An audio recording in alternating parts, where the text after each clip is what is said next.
The stuff I say, the teaching I bring, is so simple, it baffles you all. It's so simple, it baffles you. If it doesn't baffle 99% of you, then it's 100% of you, to date, so far. Here's an example for you to try on for size. There is no such thing as less than 0. There is no such thing as a negative number. You can have one cow in your field. You could, if you are not very kind to cows, have less than one cow. All you need to do is start taking away parts of your one cow. You can have 0 cows in your field. Simply remove any whole cows or any cow parts from your field and you have 0 cows in your field. But once you have 0 cow in your field, it is no longer possible for you to remove any more cow from your field because there isn't any there to take away. Can you see how there is nothing here complex enough to be baffled by? And yet, everybody who has listened to me explain simple truths such as this has felt baffled by me so far. I am confident that there will come a point where this changes, but it has been a few years now and I am beginning to embody my patience. It's not me and the things I say that baffle my listeners. It's the lies they have chosen from all of the many and varied lies our culture offers us to invest in, believe in, and live by that causes them to be baffled by the simplest truths. I know I believe in, they say to themselves.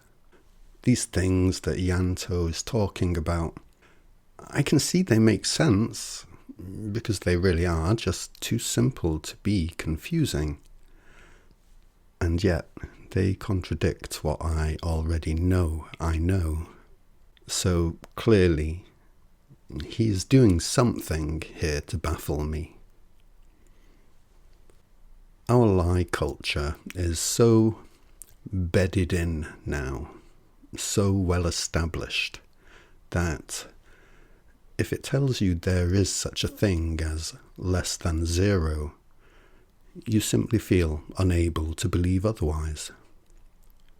If it tells you that the cause of all physical phenomena is a physical phenomenon, you simply feel unable to say, but that doesn't make the slightest bit of sense.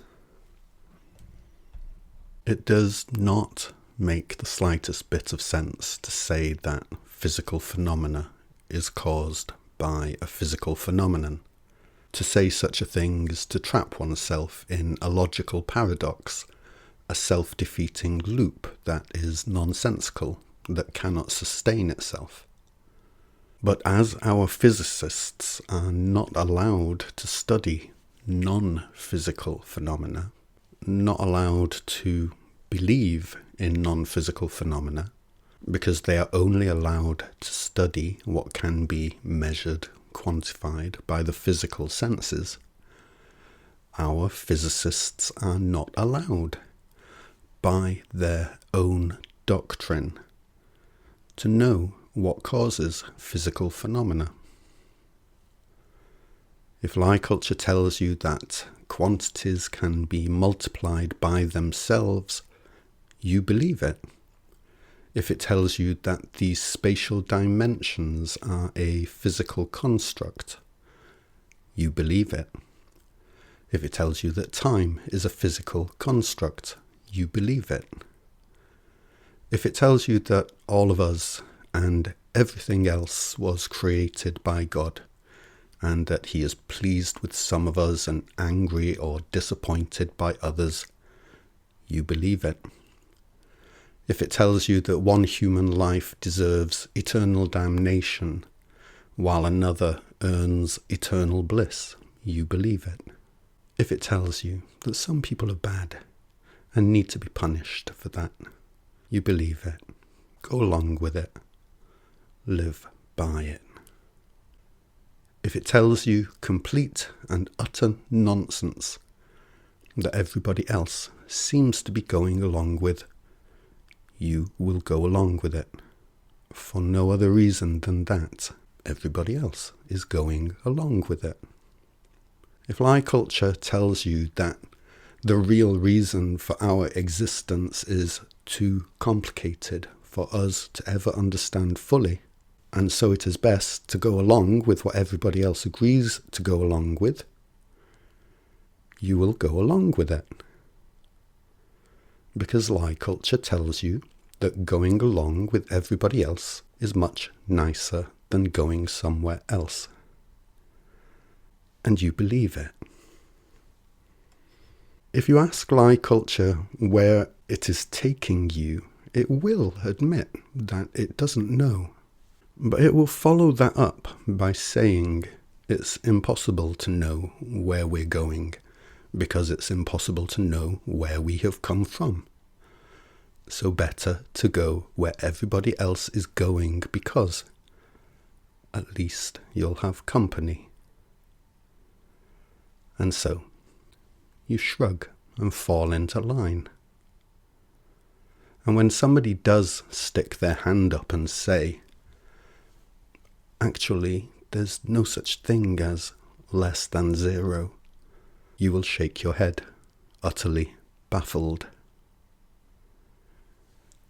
Any coherent being would shake their head in bewilderment at the idea that there could be such a thing as less than zero. But you are baffled by the idea that there isn't. I find this absolutely remarkable. It is not me that is baffling you. It's you. You and your willingness to go along with anything, so long as there's enough other people going that way. There are truths that are true for no other reason than that they simply cannot not be true.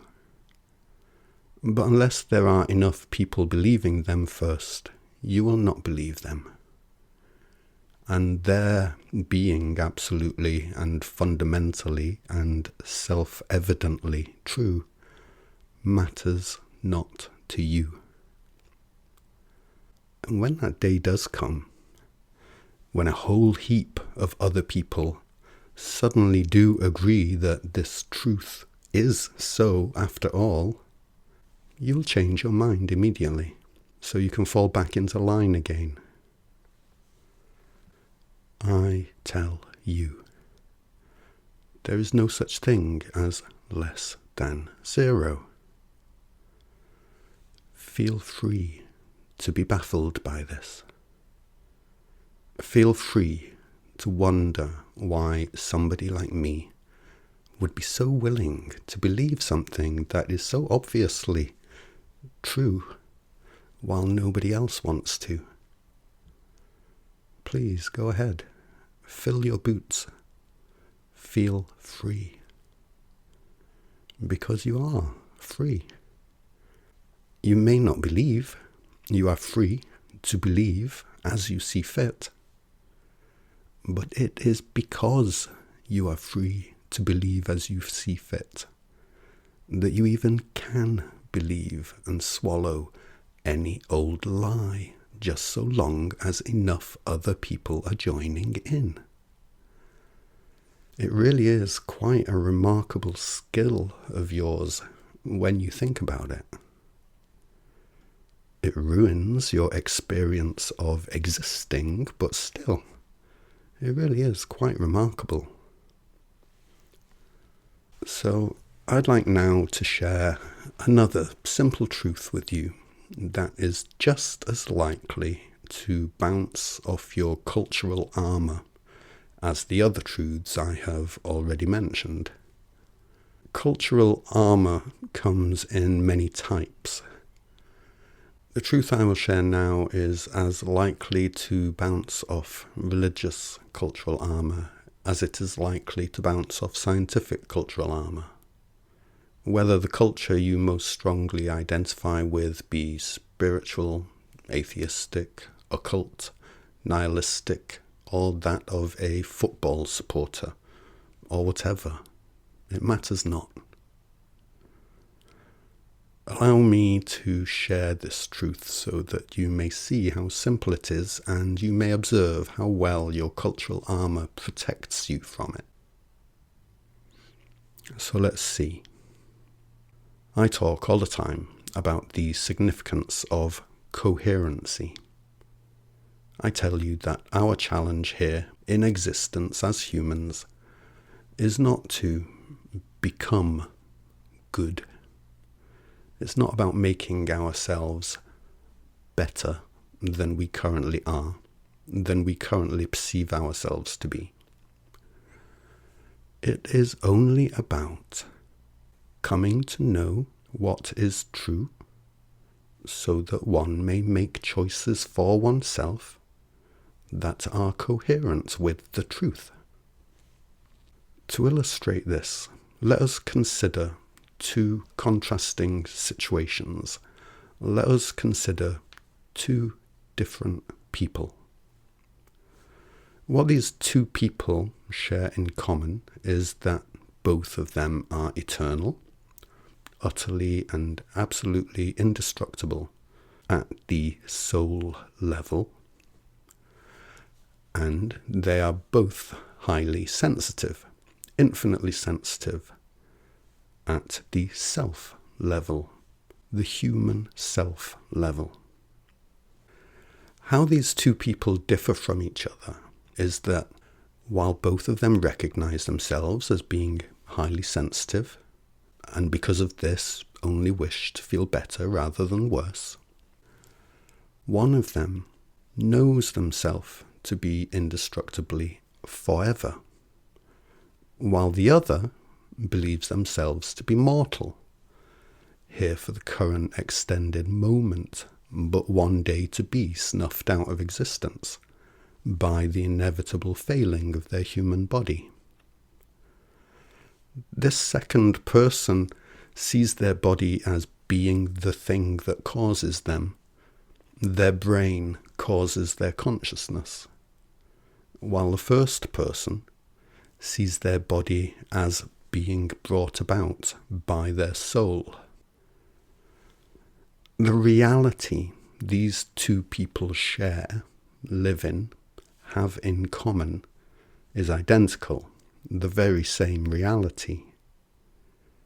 Yet one of them makes choices that are coherent with the truth of that shared reality, that shared situation, and one of them makes choices that are incoherent with the truth of their situation.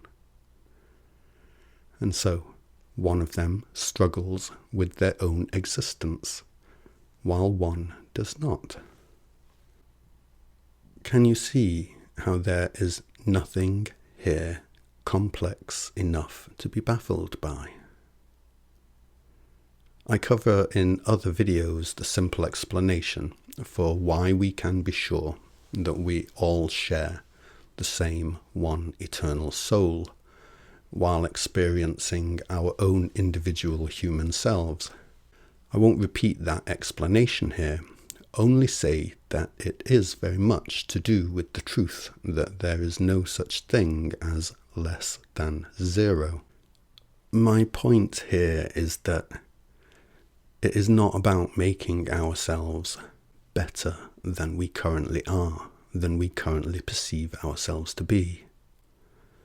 It is only about coming to know what is true, so that one may make choices for oneself that are coherent with the truth. And this just ain't going to happen while we are covered from head to toe in our cultural armour, whichever type of cultural armour that may be.